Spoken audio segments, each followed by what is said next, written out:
Today, we will take up the second problem in consignment accounting. I will read the problem. Aegis Cycle Company, Delhi, sent 100 bicycles on January 1st, 1987 to Murugan Enterprises, Madras. So, ಇಲ್ಲಿ consignor ಯಾರು consignee ಯಾರು ಅಂತ ನಾವು ಇಲ್ಲಿ ನೋಡ್ಬೇಕಾಗತ್ತೆ. So Ages cycle company sent ಯಾರು ಕಳಿಸ್ತಾರೆ he will be the consignor. Okay, ಇಲ್ಲಿ ಗೂಡ್ಸ್ ಕಳಿಸ್ತಾ ಇರೋದು ಸೈಕಲ್ಸ್ ಕಳಿಸ್ತಾ ಇರೋದು Ages cycle company Delhi. So ಹಾಗಾಗಿ Ages cycle company Delhi will be consignor. ಯಾರಿಗ್ ಕಳಿಸ್ತಾರೆ ಅವರು ಕನ್ಸೈನಿ, ಅಂದ್ರೆ ಯಾರು ಅದನ್ನ ರಿಸೀವ್ ಮಾಡ್ಕೊಂತಾರೆ. That is Murugan enterprises Madras. Okay, the cost of each bicycle was rupees 500 and it was invoiced at rupees 600. So Aegis cycle company ಅದನ್ನ ಕಳಿಸಿದ್ದು cost 500 rupees, ಆದ್ರೆ ಅದನ್ನ ಮಾರಾಟಕ್ಕೆ ಇಟ್ಟಿದ್ದು 600 rupees invoice. Aegis cycle company incurred rupees 2000 on freight and insurance and received 30,000 as advance from Murugan Enterprises. So ಇದನ್ನ ಕಳಿಸ್ಬೇಕು ಅಂತಂದ್ರೆ ages cycle company 200 rupees freight ಅಂದ್ರೆ transport ಕೊಟ್ಟಿದೆ, ಆಮೇಲೆ ಇನ್ಶೂರೆನ್ಸ್ 2000 ಫ್ರೇಟ್, ಆಮೇಲೆ ಇನ್ಶೂರೆನ್ಸ್ ಗೆ ಖರ್ಚಾಗಿದೆ. ಅದೇ ರೀತಿ 30,000 rupees ಮುರುಗನ್ ಎಂಟರ್ಪ್ರೈಸಸ್ ಇಂದ ಅಡ್ವಾನ್ಸ್ ಆಗಿ ಇಸ್ಕೊಂಡಿದೆ. Murugan enterprises paid rupees 1000 as octroi and carriage, rupees 800 as rent and rupees 600 as insurance. So Murugan enterprises ಗೆ ಗೂಡ್ಸ್ ಬಂದ್ಮೇಲೆ ಅವರು ಅದು ಕೂಡ 1000 rupees ಆಕ್ಟ್ರಾಯ್ ಮತ್ತೆ ಕ್ಯಾರೇಜ್ ಮೇಲೆ ಖರ್ಚು ಮಾಡಿದೆ, 800 rupees ರೆಂಟ್ ಕೊಟ್ಟಿದ್ದಿದೆ, ಆಮೇಲೆ 600 rupees ಇನ್ಶೂರೆನ್ಸ್ ಕೊಟ್ಟಿದ್ದಿದೆ. By 30th June 1987, they had sold 100 bicycles for rupees 62,500. So January 1st ಕಳಿಸಿದ್ದು 30th June ವರೆಗೂ 100 ಬೈಸೈಕಲ್ಸ್ ಅನ್ನ ಮಾರಿದ್ದಾರೆ. ಎಷ್ಟಕ್ಕೆ? 62,500 rupeesಗೆ. Murugan Enterprises are entitled to a commission at 10% on the pro forma invoice price and 20% of any surplus realized over and above the invoice price. So ಇಲ್ಲಿ ಎರಡು commission ಅನ್ನ Murugan enterprises claim ಮಾಡತ್ತೆ. ಒಂದು the normal one, ಅದು price ಏನು coat ಮಾಡಿದ್ರು proforma invoice ಅಲ್ಲಿ ಅದರ ಮೇಲೆ 10%. ಆಮೇಲೆ ಇನ್ವಾಯ್ಸ್ ಪ್ರೈಸ್ ಕಿಂತಾನು ಜಾಸ್ತಿ ದುಡ್ಡು ಅಂದ್ರೆ 600 ಕಿಂತಾನು ಜಾಸ್ತಿದಕ್ಕೆ ಏನಾದ್ರೂ ಮಾರಿದ್ರೆ ಆ ಎಕ್ಸ್ಟ್ರಾ ಅಮೌಂಟ್ ಮೇಲೆ 20% ಕ್ಲೇಮ್ ಮಾಡ್ತಾ ಇದೆ. Murugan enterprises remitted the amount due from them by a bank draft. So ಇದನ್ನೆಲ್ಲ ತನ್ನ ಎಕ್ಸ್ಪೆನ್ಸಸ್ ಕಮಿಷನ್ ಎಲ್ಲ ಮುರ್ಕೊಂಡು ಬ್ಯಾಲೆನ್ಸ್ ಏನ್ ಮುರುಗನ್ ಎಂಟರ್ಪ್ರೈಸಸ್ ಕನ್ಸೈನರ್ ಕೊಡಬೇಕು ಅದನ್ನ ಬ್ಯಾಂಕ್ ಡ್ರಾಫ್ಟ್ ಮುಖಾಂತರ ಕೊಡುತ್ತೆ. So you are required to prepare ledger accounts in the books of both the parties. Okay, we are not passing journal entries here. We are directly showing the ledger accounts. Okay, so let us start with consignor, that is Aegis Cycle Company, Delhi. So Aegis Cycle Company, Delhi is consignor. Consignor ಗೆ important ಆಗಿರುವಂತ leisure accounts ಗಳು ಯಾವ್ದ್ಯಾವ್ದು? Consignment account, consignees account, goods sent on consignment account. ಈ ಮೂರು ಮಾತ್ರ ತುಂಬಾ important accounts ಗಳಾಗಿರತ್ತೆ. Okay, ಅದೇ ರೀತಿ ಕನ್ಸೈನಿಗೆ 2 ಅಕೌಂಟ್ ಇಂಪಾರ್ಟೆಂಟ್ ಆಗತ್ತೆ, ಒಂದು ಕನ್ಸೈನರ್ ಅಕೌಂಟ್, ಇನ್ನೊಂದು commission account.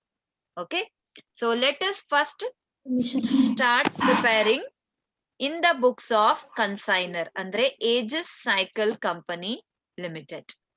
Okay, so in the books of Aegis Cycle Company, under that we are going to prepare the first account, consignment account. Okay, so let us have the format of the ledger account and start passing the entries. So first we are going to pass the entries for sending the goods on consignment. So goods ಕಳಿಸ್ತಾ ಇರೋದಕ್ಕೆ. So ಇದಕ್ಕೆ entry consignment account debit to goods sent on consignment account ಬರುತ್ತೆ. So debit side ನಾವು entry ಮಾಡಬೇಕು. So 1st January 1987. So the entry will be to goods sent on consignment account. Goods sent on consignment account. Okay. Now, what is the value of the cycle? The cost of each bicycle 500 ಇದೆ. ಆದ್ರೆ ಅದನ್ನ ಕಳಿಸಿದ ಎಷ್ಟಕ್ಕೆ 600 rupees. ಎಷ್ಟು cycles? 100 cycles. So 100 into 600 will be 60,000. Okay. ಇದನ್ನ ಕಳಿಸ್ಬೇಕು ಅಂತಂದ್ರೆ ಕೆಲವೊಂದು ಖರ್ಚುಗಳನ್ನ ಏಜಿಸ್ ಕಂಪನಿ ಮಾಡಿದೆ. ಸೊ ಏನ್ ಖರ್ಚು ಮಾಡಿದೆ ಅದು? Expenses 2000 on freight and insurance. Okay. So freight and insurance ಆಗಿದೆ.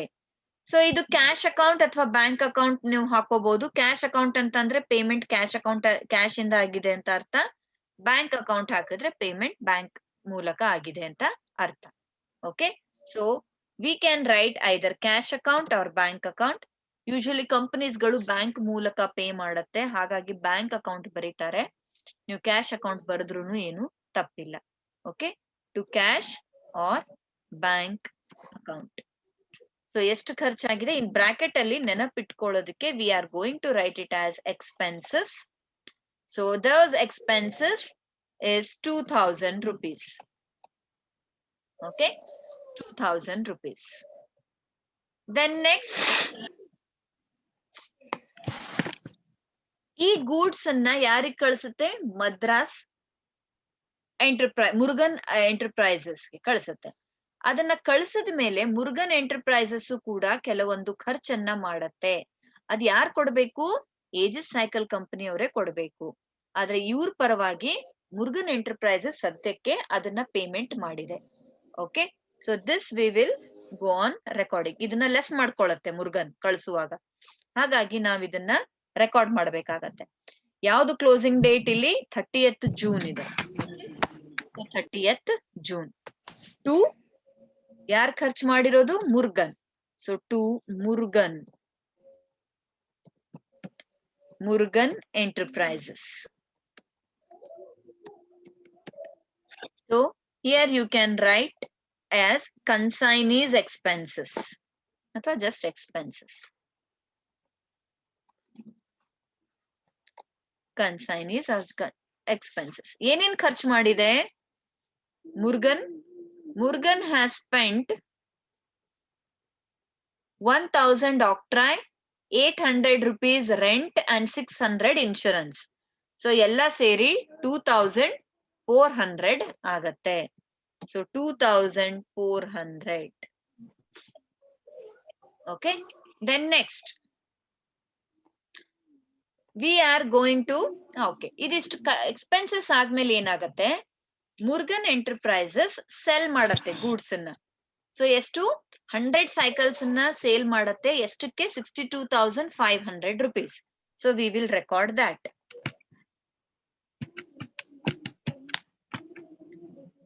Okay.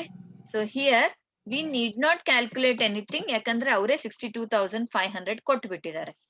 Okay. To Murugan enterprises.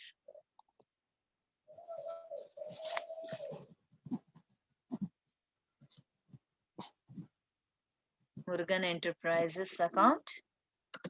In bracket you can write here sales. So ಎಷ್ಟಕ್ಕೆ ಸೇಲ್ ಆಗಿದೆ? 62,500. ಈ 62,500 ಸೇಲ್ ಆಗಿದ್ದಕ್ಕೆ ಮುರುಗನ್ ಎಂಟರ್ಪ್ರೈಸಸ್ ತನ್ನ ಕಮಿಷನ್ ಅನ್ನ ಕೇಳುತ್ತೆ.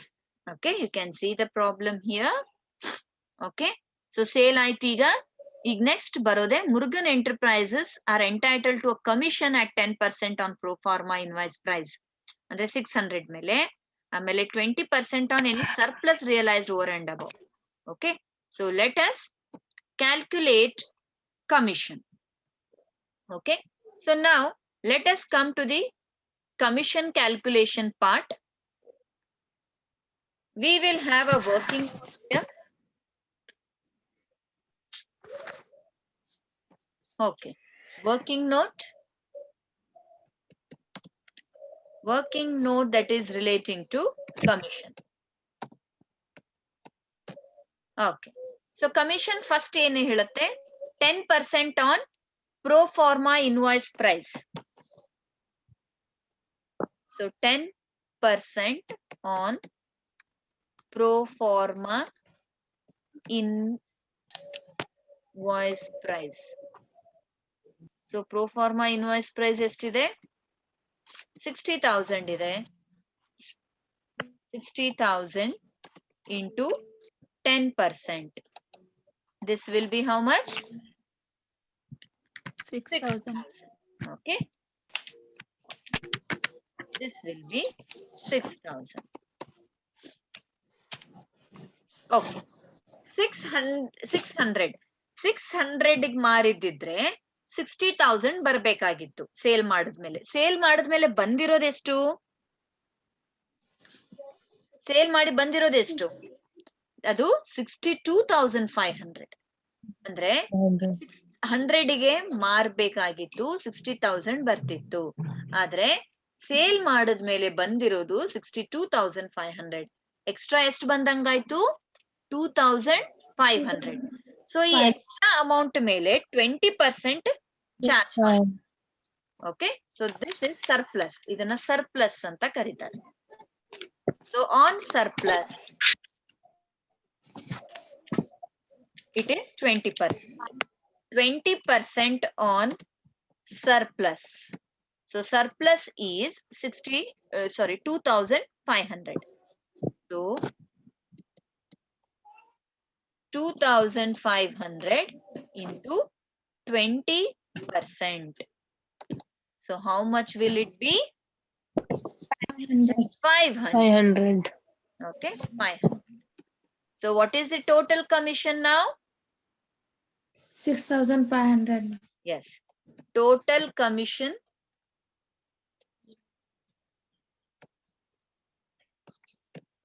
is 6,500. Okay. Clear? Commission calculation is clear. Now we are going to enter this amount here. To Murugan Enterprises, ಇಲ್ಲಿ ಆದ್ಮೇಲೆ we are going to write the commissions. So commission will be again on 30th June 87. Again to Murugan Enterprises.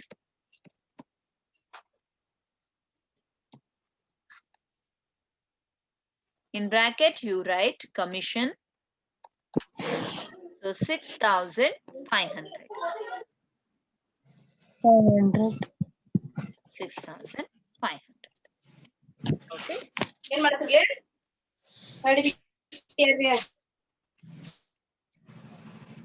Okay.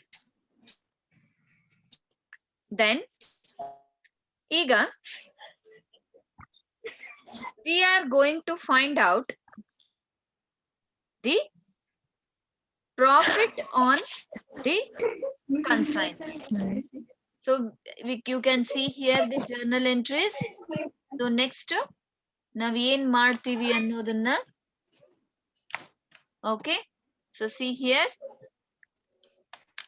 ಇದೆಲ್ಲ ಆಗಿದೆ consignment ಮಾಡೋದು so commission ನಾವು charge ಮಾಡಿದ್ವಿ after commission unsold ಏನಾದ್ರೂ ಇತ್ತು ಅಂತ ಅಂದ್ರೆ ಆಮೇಲೆ ಬ್ಯಾಲೆನ್ಸ್ ಏನ್ ರಿಸೀವ್ ಮಾಡ್ತೀವಿ ಅದು ಬೇಕಾಗತ್ತೆ ಇಷ್ಟೆಲ್ಲ ಆದ್ಮೇಲೆ ಈಗ ನಾವು ಕ್ಲೋಸ್ ಮಾಡ್ಬೇಕಾಗತ್ತೆ ಓಕೆ ಸೊ ರಿವರ್ಸ್ ಎಂಟ್ರಿ ನಾವು ಕೊಡ್ತೀವಿ so this we are going to see okay. Now our next one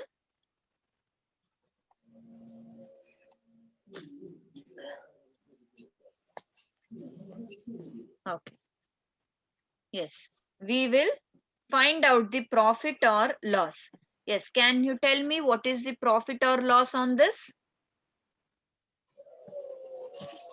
Profit or loss?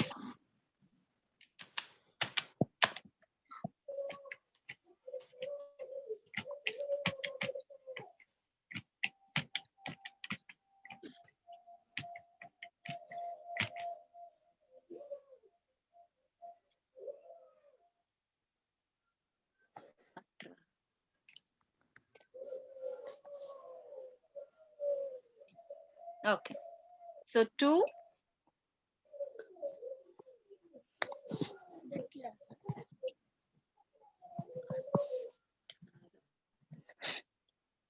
to profit and loss account. Yes. Can you take the total and tell me? 70,900. 70,900. ಏನಿದು? Total amount.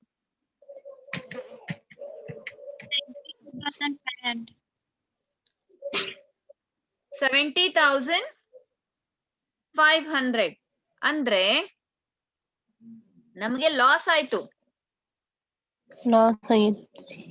Loss ಆಗಿದೆ. See here what has happened.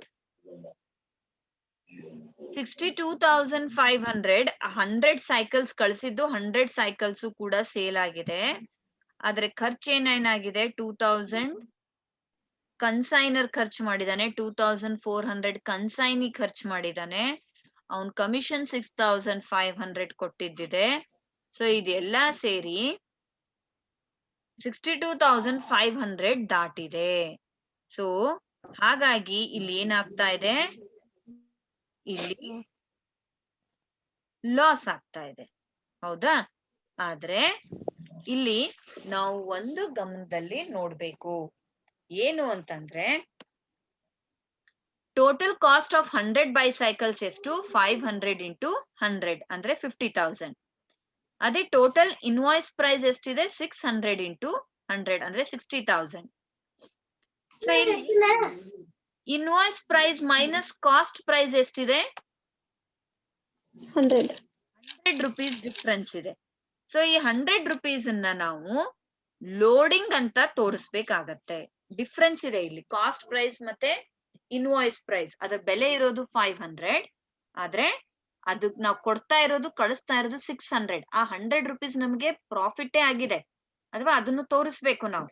So ಆ 100 rupees ಅನ್ನ ನಾವು ಇಲ್ಲಿ loading ಅಂತ ತೋರಿಸ್ತೀವಿ.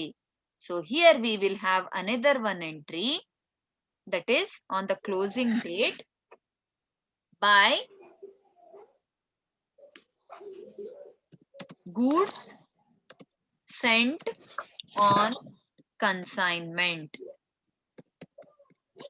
So bracket ಅಲ್ಲಿ loading. So loading ಹೇಗ್ ಮಾಡಿದ್ವಿ ನಾವು? Price minus cost price. Okay, ಇದನ್ನ ನೆನಪಿಟ್ಕೊಳ್ಳಿ. ಇನ್ವಾಯ್ಸ್ ಪ್ರೈಸ್ 600, ಆದ್ರೆ ಕಾಸ್ಟ್ ಇದ್ದಿದ್ದು 500. ಆ 100 rupees ಅನ್ನ ನಾವು ಬಿಡೋ ಹಾಗಿಲ್ಲ. Okay, so that 100 rupees, 100 into 100 cycles will be 10,000. Now you will get the profit. The total will be 72,500. Now check whether there is profit or loss. So now you will get a profit. Profit of how much?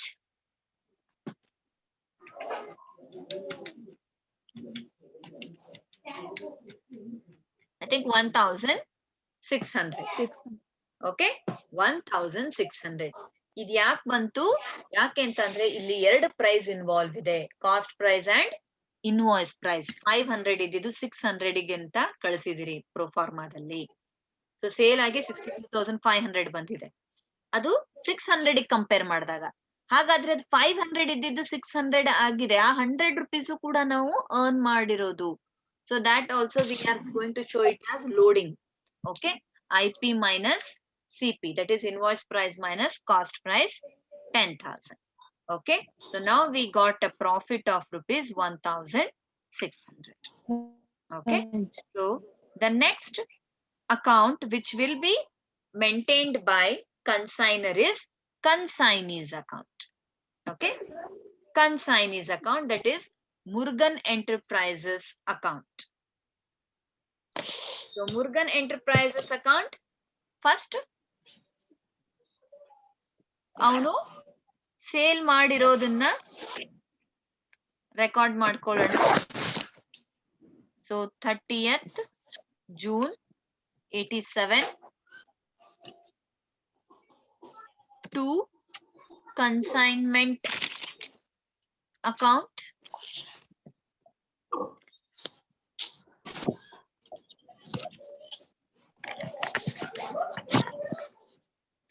Consignment sale ಮಾಡಿದ್ದು 62,500. ಈಗ 62,500 ಅಲ್ಲಿ ಅವನು ಏನೇನು ಕೊಟ್ಟಿದ್ದಾನೆ, ಎಷ್ಟೆಷ್ಟು ಖರ್ಚು ಮಾಡಿದಾನೆ ಅನ್ನೋದನ್ನ ನಾವು ತೆಗಿಬೇಕಾಗತ್ತೆ. So first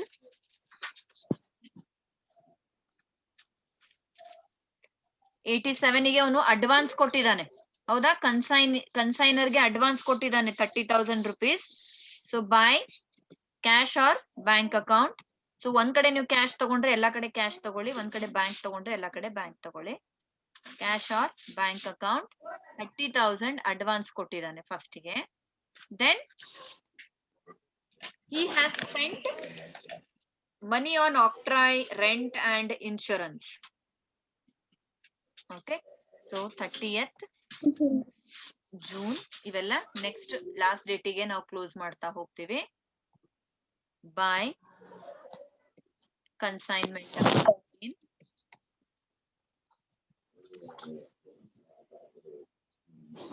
in bracket you write expenses. So ಅವನು ಕೊಟ್ಟಿರೋದು 2,400 expenses. ಓಕೆ, ದೆನ್ ಎಕ್ಸ್ಪೆನ್ಸಸ್ ಆಯ್ತು, ಅಡ್ವಾನ್ಸ್ ಆಯ್ತು. ಅಂದ್ರೆ 62,500 ಅಲ್ಲಿ ಅವನು ಏನೇನ್ ಡಿಡಕ್ಟ್ ಮಾಡ್ಕೊಂತಾನೆ ಅನ್ನೋದು. 30,000 ಅಡ್ವಾನ್ಸ್ ಕೊಟ್ಟಿದ್ದೀನಿ ಅಂತ ಡಿಡಕ್ಟ್ ಮಾಡ್ತಾನೆ, 2,400 ಎಕ್ಸ್ಪೆನ್ಸಸ್ ಅಂತ ಹೇಳಿ ಡಿಡಕ್ಟ್ ಮಾಡ್ತಾನೆ. ನೆಕ್ಸ್ಟ್ ಕಮಿಷನ್ ಅನ್ನ ತಗೊಂತಾನೆ again by consignment account.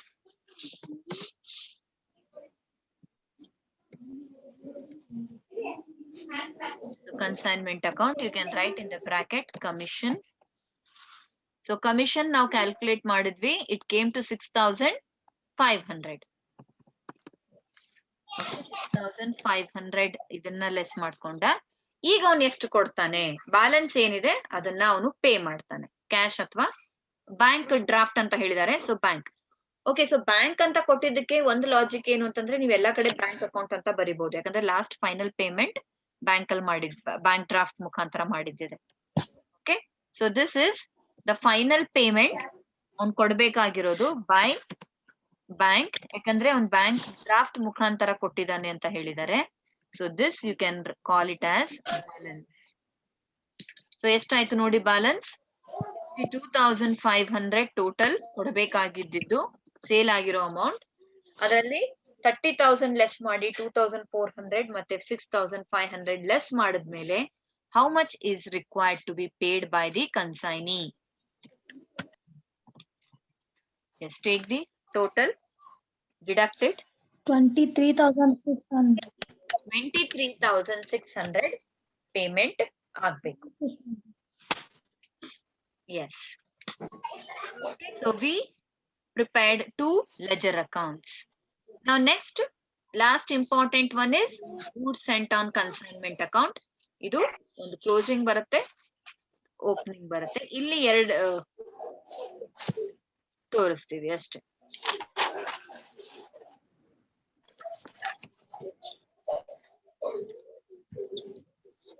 Okay, first consignment ಕಳಿಸಿದ್ದು, consignment account debit to goods sent on consignment ಮಾಡಿದ್ವಿ. So goods sent on consignment account credit side entry ಬರುತ್ತೆ 1187 ಗೆ ಬೈ ಕನ್ಸೈನ್ಮೆಂಟ್ ಅಕೌಂಟ್.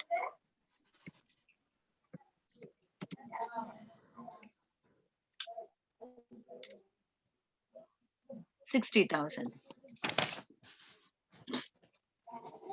ನೆಕ್ಸ್ಟ್ ಇಲ್ಲಿ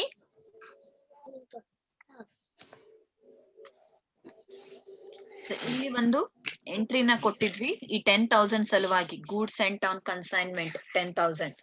so ಇದಕ್ಕೆ consignment account credit ಆಗಿದೆ ಅಂದ್ರೆ ಈ account debit ಆಗತ್ತೆ.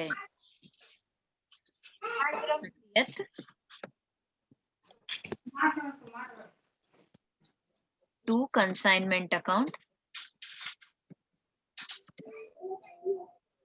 10,000. ಈಗ ಕ್ಲೋಸ್ ಮಾಡಬೇಕು, ಅದನ್ನ ಟ್ರೇಡಿಂಗ್ ಅಕೌಂಟ್ ಟ್ರಾನ್ಸ್ಫರ್ ಮಾಡಿ ಕ್ಲೋಸ್ ಮಾಡ್ತೀವಿ.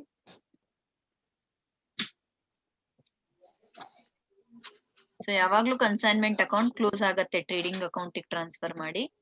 To trading account. Trading account ಅಲ್ಲಿ ನಾವು ಕಾಸ್ಟ್ ಪ್ರೈಸ್ ತಗೊಂತೀವಿ, 50,000 ತಗೊಂತೀವಿ. 50,000 500 rupees ತಾನೆ ಅದಕ್ಕೆ. ಸೊ ಟೋಟಲ್ 60,000 ಬರುತ್ತೆ. So this is our goods sent on consignment account. So 3 accounts we prepared in the books of consignor andre Aegis Cycle Limited company. Okay, so that is consignment account, Murugan Enterprises account, and goods sent on consignment account. Now 2 accounts in the books of Murugan Enterprises andre consignee account alli. In the books of Murugan Enterprises, first avanu consignors account anna maintain ಮಾಡ್ತಾನೆ ಅಂದ್ರೆ Aegis Cycle Company account. So let us start passing the entries here. So first ಗೆ ಅವನು ಏನೇನ್ ಕೊಟ್ಟಿದ್ದಾನೆ, ನಾ ಎಷ್ಟು ಕೊಡ್ಬೇಕು ಅನ್ನೋದನ್ನ ಅಷ್ಟೇ ಮೇಂಟೈನ್ ಮಾಡ್ತಾನೆ. ಸೊ ಫಸ್ಟ್ 30th ಗೆ ಅಡ್ವಾನ್ಸ್ ಕೊಟ್ಬಿಟ್ಟಿದಾನ ಅವನು. Okay, to cash or bank account. ಎಷ್ಟು ಅಡ್ವಾನ್ಸ್ ಕೊಟ್ಟಿದ್ದ? 30,000 ಅಡ್ವಾನ್ಸ್ ಕೊಟ್ಟಿದ್ದಾನೆ. ನೆಕ್ಸ್ಟ್ ಅವನು ಖರ್ಚನ್ನ ಮಾಡ್ದ. ಓಕೆ ನೋಡಿ, ಅವನು 1/1 ಮಾಡ್ತಾನೆ ಎಂಟ್ರಿ. ಕನ್ಸೈನರ್ ಅದನ್ನ ಲಾಸ್ಟ್ ಡೇಟ್ ಮಾಡ್ತಾನೆ 30th June ಎಂಟ್ರಿನ. ಓಕೆ, ಸೊ ಎಕ್ಸ್ಪೆನ್ಸಸ್ ಮಾಡಿದಾನೆ. ಸೊ 2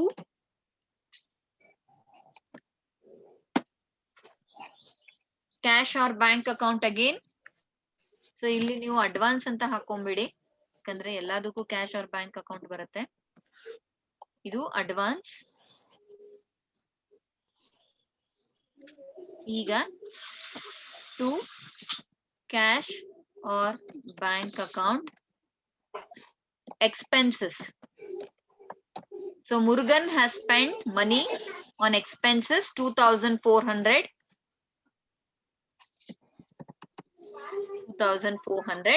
ನೆಕ್ಸ್ಟ್ ಈಗ ಅವನ್ ಕಮಿಷನ್ ಅನ್ನ ರೆಕಾರ್ಡ್ ಮಾಡ್ಕೊಂತಾನೆ. ಕಮಿಷನ್ ಸೇಲ್ಸ್ ಆದ್ಮೇಲೆ ಬರುತ್ತೆ, ಅದಕ್ಕೆ ಕ್ಲೋಸಿಂಗ್ ಡೇಟ್ ಬರುತ್ತೆ. To commission account.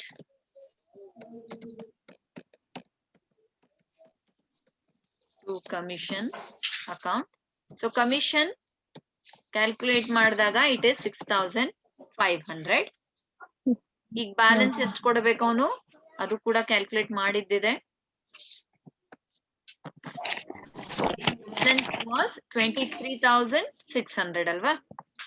Okay, to bank account, ಯಾಕಂದ್ರೆ ಬ್ಯಾಂಕ್ ಡ್ರಾಫ್ಟ್ ಮುಖಾಂತರ ಕಳಿಸ್ತಾ ಇದ್ದಾನೆ.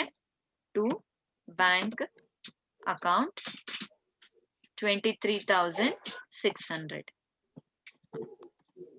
Okay, now coming to sales. Sale is by bank account ಅಂತ ಹಾಕೊಂಡ್ವಿ. Bank or cash account. ಒಂದ್ ಕಡೆ ಬ್ಯಾಂಕ್ ಹಾಕೊಂಡ್ರೆ ಎಲ್ಲಾ ಕಡೆ ಬ್ಯಾಂಕ್ ಹಾಕೊಳ್ಳಿ. ಸೊ ನಾನು ಇಲ್ಲಿ ಕ್ಯಾಶ್ ಆರ್ ಅಂತ ಹಾಕಿದ್ದೆ. So I will continue that. So ಇಲ್ಲಿ ಎಷ್ಟು ಬರ್ಬೇಕಾಗಿತ್ತು? 62,500. ಸೊ 62,500 ಅನ್ನ ಅವನು ಹೇಗೆ ಕೊಟ್ಟಿದ್ದಾನೆ ಅನ್ನೋದನ್ನ ರೆಕಾರ್ಡ್ ಮಾಡ್ಕೊಂತಾನೆ. So this is Murugan Enterprises. In the books of Murugan Enterprises, consignors account, Aegis Cycle Company account. ಈಗ ಲಾಸ್ಟ್ ಒಂದ್ ಚಿಕ್ಕದ ಅಕೌಂಟ್ ಬರುತ್ತೆ, that is commission account. So commission ಒಂದು ಇಸ್ಕೊಂತಾನೆ, ಒಂದು ಪ್ರಾಫಿಟ್ ಅಂಡ್ ಲಾಸ್ ಅಕೌಂಟಿಗೆ ಟ್ರಾನ್ಸ್ಫರ್ ಮಾಡ್ತಾನೆ. Okay, so 30th June 87 to consignor's account ಅಂದ್ರೆ Ages cycle company account. Commission is 6500. So ಅದನ್ನ ಪ್ರಾಫಿಟ್ ಅಂಡ್ ಲಾಸ್ ಅಕೌಂಟಿಗೆ ಟ್ರಾನ್ಸ್ಫರ್ ಮಾಡಬೇಕು. Profit and loss account 6500. The account gets done. Okay, so we prepared all the important ledger accounts in the books of consignor and consignee. So then in the next class we will take up another problem on consignment.